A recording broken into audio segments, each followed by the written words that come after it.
All right, so we're diving deep today, folks, and something I think we all struggle with from time to time, Oh, absolutely. and that is overthinking. Yep. So we're going to be taking all of our insights today from Nick Trenton's book, Stop Overthinking, 23 Techniques to Relieve Stress, Stop Negative Spirals, Declutter Your Mind, and Focus on the Present. Great book. Yeah, I mean, just reading the title, I feel a little bit more relaxed. Mhm. But yeah, we're going to be pulling out some real practical techniques from this book that you can apply to your everyday life to stop that overthinking in its tracks. Well, it's great because I think so many people really find themselves trapped in their own thoughts. Yeah. Just constantly analyzing and evaluating and worrying to the point where it really does impact your ability to function. Right. And Trenton actually uses this example of James, Yeah. who starts to get a little bit anxious about a health issue. And instead of just addressing the health issue, he starts going down this rabbit hole of like, well, what are all the possible solutions? hmm And then he gets anxious about even being anxious about that. Right. So it's like this whole overthinking spiral. I think so many people can relate to that because you think you're being productive. Right. Like, I'm solving this problem by constantly thinking about it. But the truth is, you're just digging yourself deeper into a hole. Yeah, it's like that itch you can't scratch. Exactly. So I guess the question then becomes, how can we tell if we're actually overthinking Right. as opposed to just kind of deeply contemplating something? Are there any like red flags to watch out for? Definitely. And some of them are, are you constantly second guessing yourself, even on the simplest decisions? Oh, yeah. Or are you always worrying about things that you have absolutely no control over? Yeah. Or maybe your mind is stuck in a loop, replaying past events or, those dreaded what if scenarios. Mm. If you're nodding your head yes to any of those, you're probably overthinking. Yeah. Okay. So we've established what it looks like. Now, why do we do it? I mean, is it just a personality quirk or is there something more to it? Well, Trenton suggests that overthinking is actually driven by underlying anxiety, Okay. which can actually stem from both internal factors like our genetics Uh-huh. and external factors like our environment. Okay, so it's that old nature versus nurture debate Yeah. again. Right. But what I found fascinating is he actually puts a number on this. He says genetics only account for about 26% of the variability in developing anxiety disorders, Wow. which means like a whopping 74% is influenced by our environment. So that's actually pretty empowering. Absolutely, because that means that you actually have some control over that 74%. Right. It's not just predetermined. Okay, so let's dig into that environment a little bit more. What are some of those key environmental factors that can contribute to overthinking? So Trenton divides it into two main categories. Okay. One is your immediate environment, so that's like your home, your workspace. Okay. And the other one is kind of the broader socio-cultural experiences that shape your life. Okay. So if I'm understanding this correctly, like having a messy room could actually be contributing to my anxiety. It definitely can. A calm and organized environment can work wonders for reducing stress. Okay. But it's not just about physical clutter. Okay. We also have to think about, stressful events that you might have gone through, any trauma, and even, just societal pressures. Oh, absolutely. All of those things kind of contribute to your baseline level of anxiety. That makes sense. But, I think we've all had that experience where like two people go through the exact same thing and one person just kind of brushes it off and the other person's like completely spiraling. Right. So it can't just be about the event itself. Exactly. And that's where Trenton introduces this really interesting concept called mental models. And that's basically the way that we interpret events. It's the stories that we tell ourselves about what's happening. Okay. So it's not so much about what's happening to you, but it's about how you're viewing it. So you're saying it's not the weight of the load, but how we carry it. Exactly. Okay, so I guess in theory, someone could be genetically predisposed to anxiety, then they experience a stressful event, and then their mental model just kind of kicks in and amplifies everything. Exactly, and then they spiral. And that's when the overthinking starts. Right. But the good news is that we can actually work on changing those mental models. Okay, good. And that's where a lot of the techniques in the book come in. Okay, so we're starting to get into the how-to now. Yes. So Trenton lays out this framework called the 4 A's of stress management, which sounds promising. What are they? So the 4 A's are avoid, alter, accept, and adapt. Okay. And it's basically about having a toolbox of strategies because, you can't always eliminate stress completely, right? Right. So it's about having different tools to use in different situations. Exactly. Okay, so let's break it down. So the first A is avoid. I'm assuming that means like steering clear of situations that we know are going to trigger us. Yeah, so if you have a friend that always leaves you feeling kind of drained and anxious, maybe skip that coffee date, you know? It's not about running away from your problems, it's about recognizing your limits. Yeah, it's about being strategic. Right. Okay, what about alter? Does that mean trying to change the situation itself? Yeah, so it might mean, setting boundaries, communicating your needs more clearly, or even changing your physical environment. Oh, so like instead of going to the grocery store on a Saturday morning when it's a zoo, Right. maybe go on like a Tuesday night when it's practically empty. Exactly. Okay, so avoid what you can, alter what you can't avoid. But let's be real. There are just some things that you can't avoid or change. Absolutely. And that's where accept comes in. Exactly. Okay, so acceptance doesn't mean we have to like the situation Right. or pretend that it doesn't bother us. Right. It's more about just acknowledging that this is the reality Yeah, that's what it is. and finding a way to be okay with it. Ex- Okay, so that might look like journaling about our feelings, practicing forgiveness, maybe shifting the way we talk to ourselves about the situation. Yes, absolutely. Like instead of this is a disaster, Yeah, it's more like this is tough, but I'm going to find a way through it. that's a great example of reframing. Okay, and then the last A, adapt. Mm-hmm. So how do we actually put this into practice? I mean, does it mean like becoming more resilient, changing our expectations? Exactly. It's about making those deeper, more lasting changes to how you respond to stress and how you view the world. Okay, so maybe it's about embracing the idea of good enough Yes. instead of always striving for perfection. Absolutely. Or maybe it's about developing a gratitude practice Yeah, to focus on what's going right, even when things are tough. that's a great one. Okay, so I love these 4 A's. It feels very empowering because it gives us a framework for taking action instead of feeling helpless. Yeah. But what about those moments when, like, anxiety just hits you? You know, like a tidal wave. You're about to give a big presentation or you're facing a deadline and you need, like, immediate relief. That's where things like journaling and the 5-4-3-2-1 grounding technique come in, right? Exactly. So let's start with journaling. I think it can be such a versatile tool for understanding and managing anxiety. Okay, so journaling. I have to admit, I always kind of thought it was a little bit too Dear Diary for me, but I'm open to being convinced. How does it actually help? Yeah. So it's not just about like venting or releasing your emotions, though that can be helpful too. Sure. Trenton actually talks about using what he calls a stress diary to actually track your anxiety throughout the day. Okay. So you're noting the time, you're noting your stress level, Okay. and then any potential triggers or events that might be contributing to those feelings. So it's like, okay, 2 p.m., just had a stressful meeting with my boss. Stress level currently at an 8 out of 10. Exactly. And by consistently tracking these things, you actually start to see patterns emerge. Oh, interesting. Maybe you realize that your anxiety always spikes before presentations or when you haven't had enough sleep. Yeah. So the journal becomes like a detective's notebook. Oh, I love that. It helps you uncover the clues to your overthinking patterns. Yeah. And then once you've got that information, you can actually start to use those 4 A's Right. and to be more proactive. Yeah. So maybe you alter your schedule to avoid back-to-back meetings.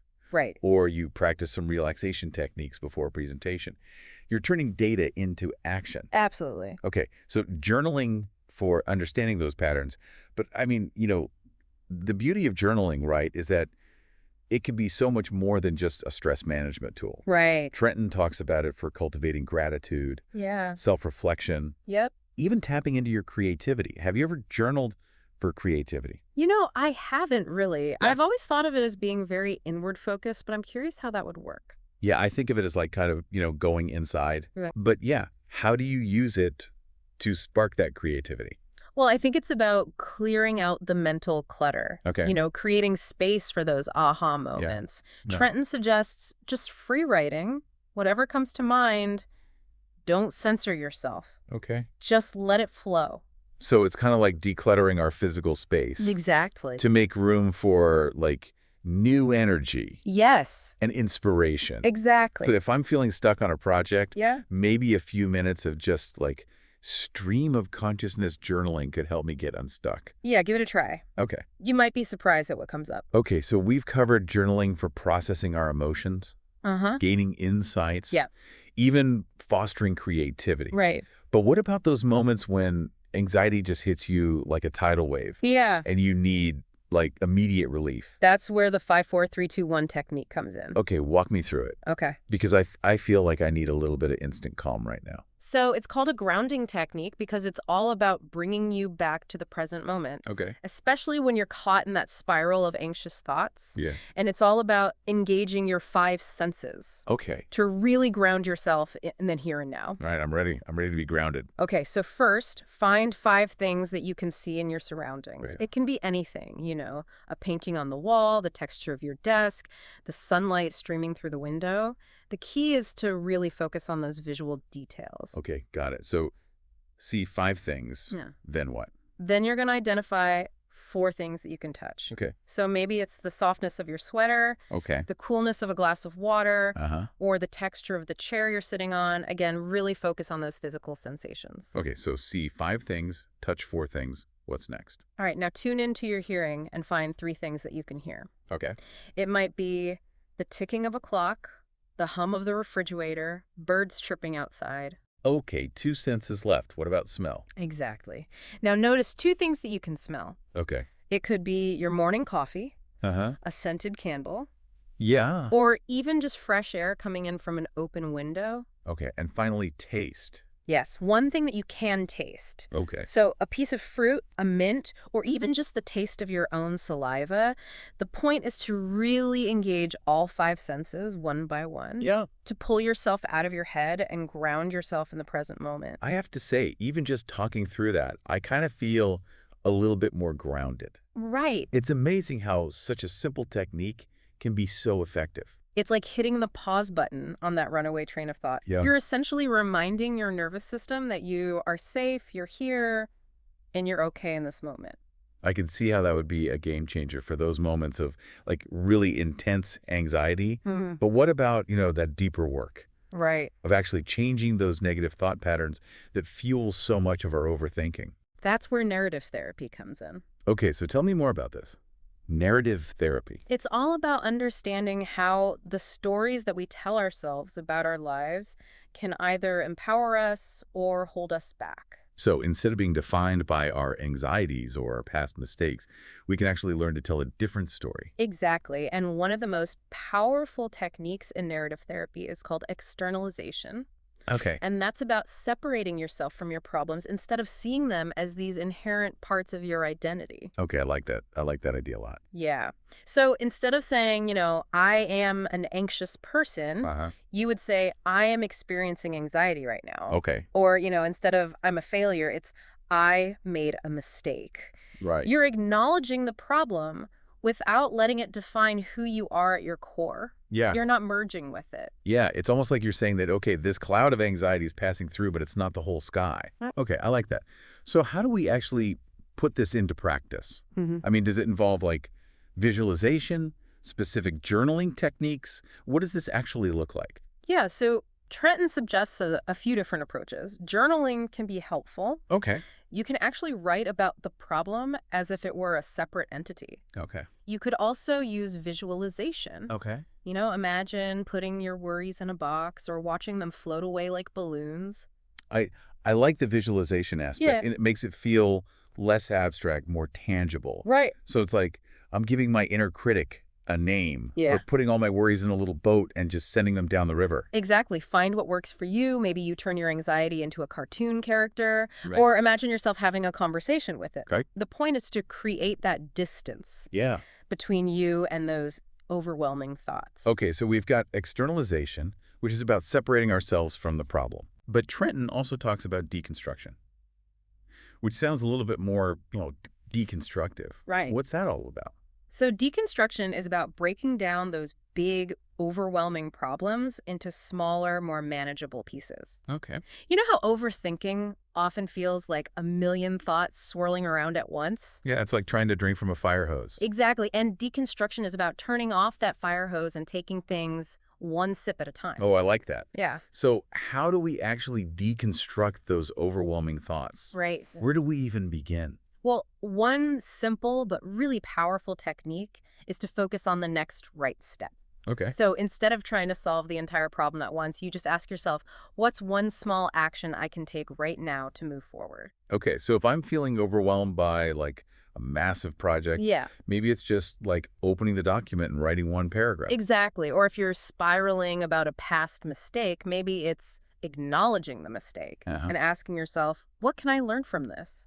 It's about breaking down that paralysis into manageable actions. Yes. I love that. Okay, so we've got externalization and we've got deconstruction for tackling those negative thought patterns. Are there any other gems from Trenton's toolkit that we should explore? Well, he also dives into CBT, Okay, CBT. cognitive behavioral therapy, Right. which is all about recognizing and challenging those unhelpful thought patterns that fuel overthinking. Okay, CBT, I mean, it's a little bit of a buzzword these days. So I'm curious to hear how it specifically applies to overthinking.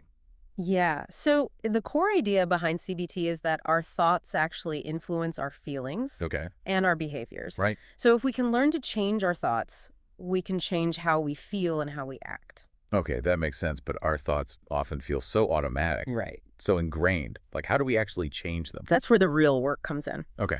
So CBT involves first identifying those negative thought patterns, Okay. then challenging their validity, and finally, replacing them with more positive and realistic ones. So it's kind of like, okay, brain, I hear you saying that I'm going to totally bomb this presentation Right. and everyone's going to laugh at me, but hold on a second.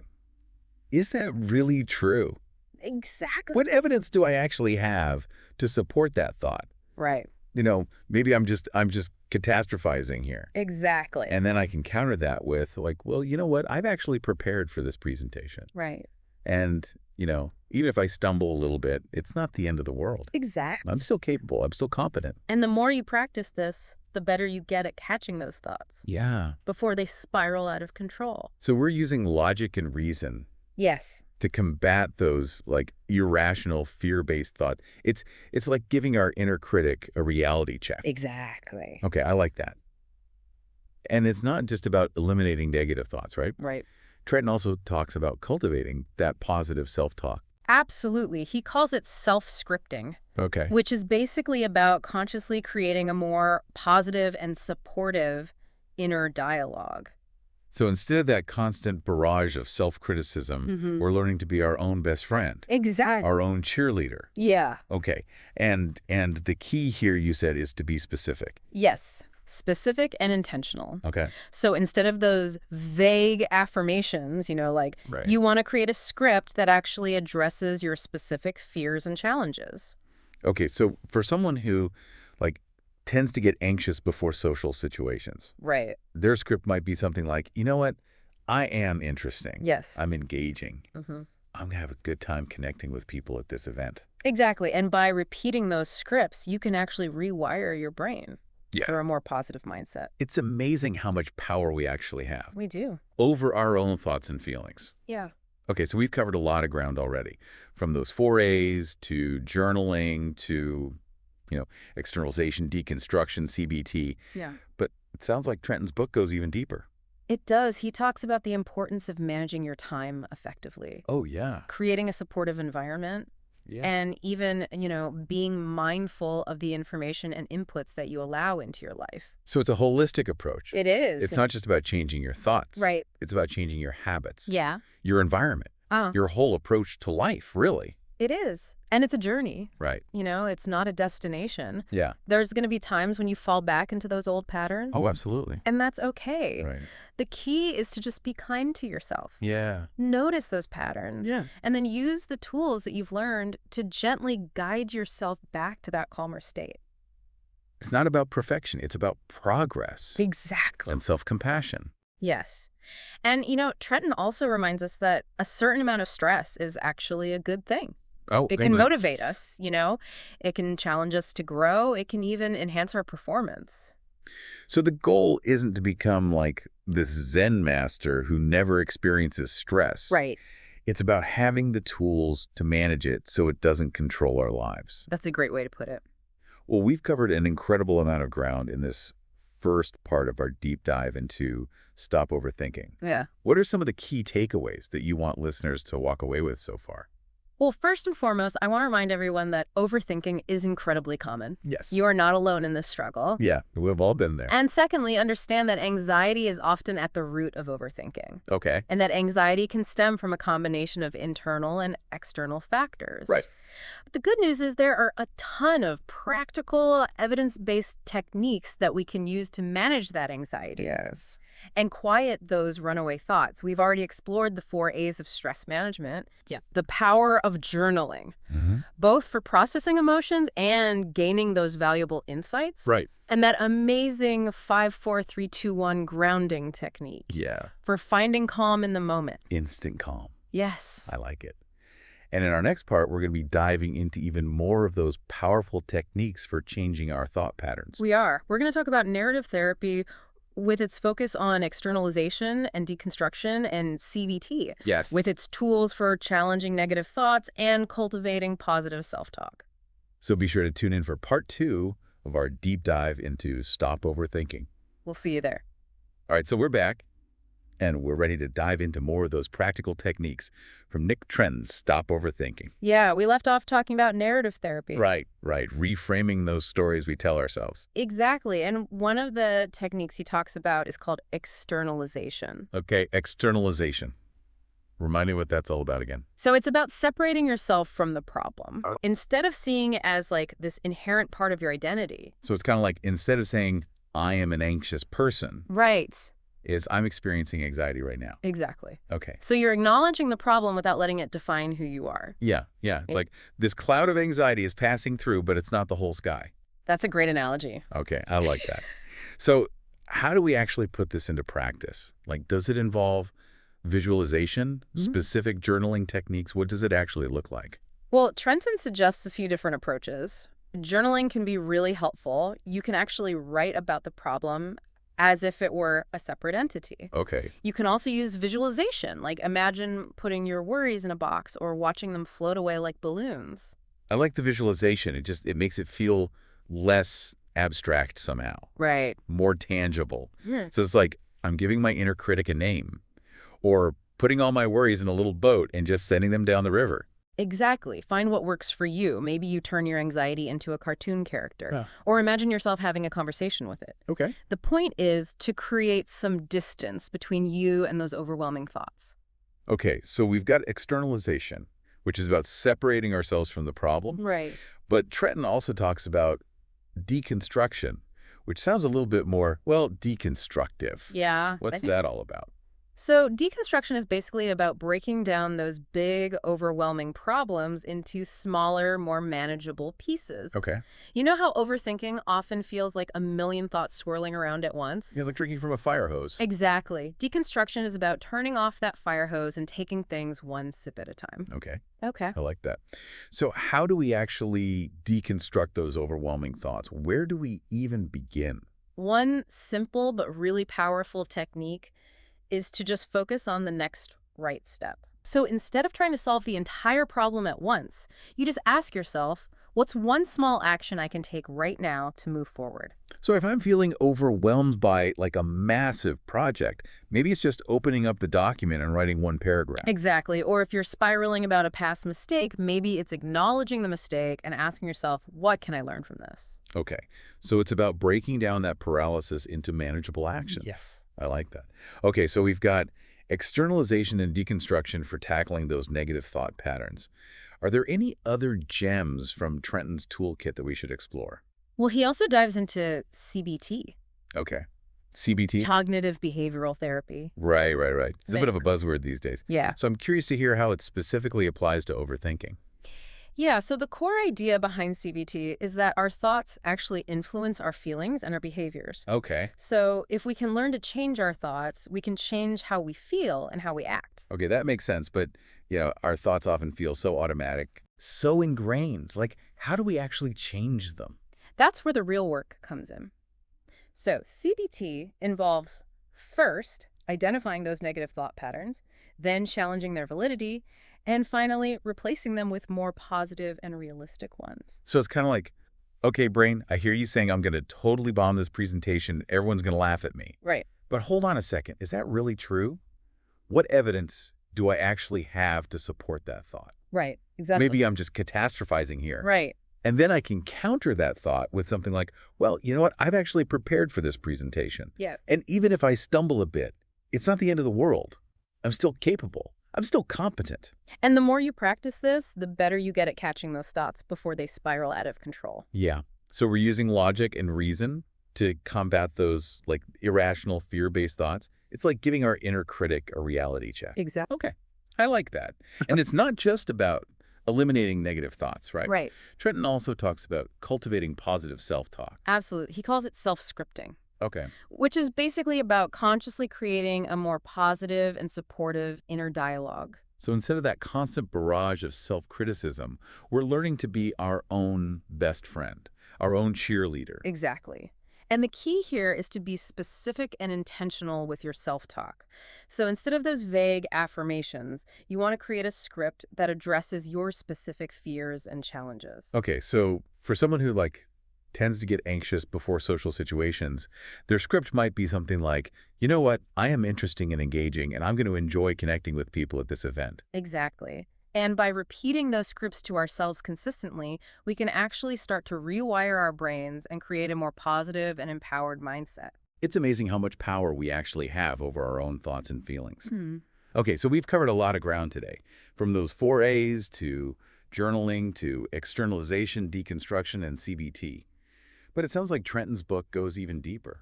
It does. He talks about the importance of managing our time effectively, creating a supportive environment, and even being mindful of the information and inputs that we allow into our lives. So it's a holistic approach. It's not just about changing our thoughts. It's about changing our habits, our environment, our whole approach to life, really. It is, and it's a journey, not a destination. There will be times when you fall back into those old patterns of overthinking, and that's okay. The key is to be kind to yourself, notice those patterns, and then use the tools that you've learned to gently guide yourself back to a calmer state. It's not about perfection. It's about progress and self-compassion. Exactly. And Trenton reminds us that a certain amount of stress is actually a good thing. It can motivate us, it can challenge us to grow, it can even enhance our performance. So the goal isn't to become some kind of Zen master who never experiences stress. It's about having the tools to manage it so it doesn't control our lives. That's a great way to put it. Well, we've covered an incredible amount of ground in this deep dive into Stop Overthinking. What are some of the key takeaways that you want listeners to walk away with? Well, first and foremost, remember that overthinking is incredibly common. You are not alone in this struggle. Yeah, we've all been there. And secondly, understand that anxiety is often at the root of overthinking, and that anxiety can stem from a combination of internal and external factors. Right. But the good news is that there are a ton of practical, evidence-based techniques that we can use to manage that anxiety and quiet those runaway thoughts. We explored the 4 A's of stress management, the power of journaling, both for processing emotions and gaining valuable insights, and that amazing 5-4-3-2-1 grounding technique for finding calm in the moment. Instant calm. I like it. Yeah. And we dove into some powerful techniques for changing our thought patterns. Narrative therapy, with its focus on externalization and deconstruction, and CBT, with its tools for challenging negative thoughts and cultivating positive self-talk.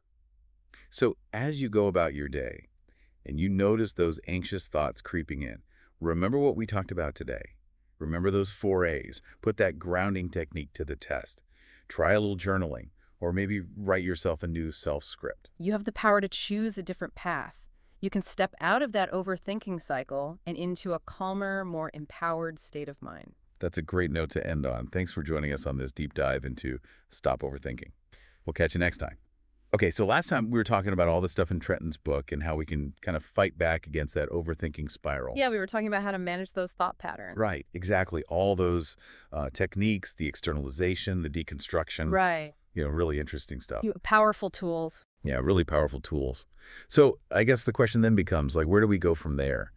What are some of those other things that we can do? I mean, I know Trenton talks about things like, managing our time, creating that supportive environment, being mindful of what we're consuming. It's really about taking a holistic approach. Yeah. It's not just about our thoughts. It's about our habits, our environment, and how we approach, life in general. Right. And it's a journey. It is. Not a destination. Right. Exactly. We're always going to have moments where we slip back into old patterns. Oh, absolutely. But the key is to be kind to ourselves, notice those patterns, and then, use the tools that we've been talking about to gently bring ourselves back. Right. It's about progress, not perfection. Exactly. And, one thing that Trenton really emphasizes is that, a certain amount of stress is actually a good thing. Oh, okay. Stress can be good. Yeah, it can be, it can motivate us, it can push us to grow, it can even enhance our performance in certain situations. So we're not trying to eliminate stress altogether. Right. We're just trying to manage it so that it's not running the show. Exactly. It's about finding that balance. Well, I think this has been an incredibly insightful deep dive Yeah. into stop overthinking. So before we wrap up, what are some of the key takeaways that you really want our listeners to remember? Well, first and foremost, remember that overthinking is incredibly common. You are not alone in this. We all struggle with this from time to time. Right. And secondly, understand that anxiety is often at the root of this overthinking. Okay. And that anxiety can come from a combination of things, our genetics, our environment, the way we view the world. Right. It's that nature and nurture. Exactly. Conflict. But the good news is that there are so many practical things that we can do to manage that anxiety Yeah. and break free from those overthinking cycles. We've got a whole toolkit now. We do. From those 4A's and the power of journaling to those in-the-moment techniques like the 5-4-3-2-1 grounding exercise. Yeah. And all of those strategies for actually changing our thought patterns like narrative therapy and CBT. It's about taking charge, having a plan Yeah. and feeling equipped to handle those tricky thoughts and feelings. So as you go about your day and you notice those anxious thoughts creeping in, just remember what we talked about today. You've got this. Yeah, you do. You have the power to choose a different path, a calmer, more empowered way of being. And that's a great note to end on. So thank you so much for joining us on this deep dive into Stop Overthinking. We'll catch you next time.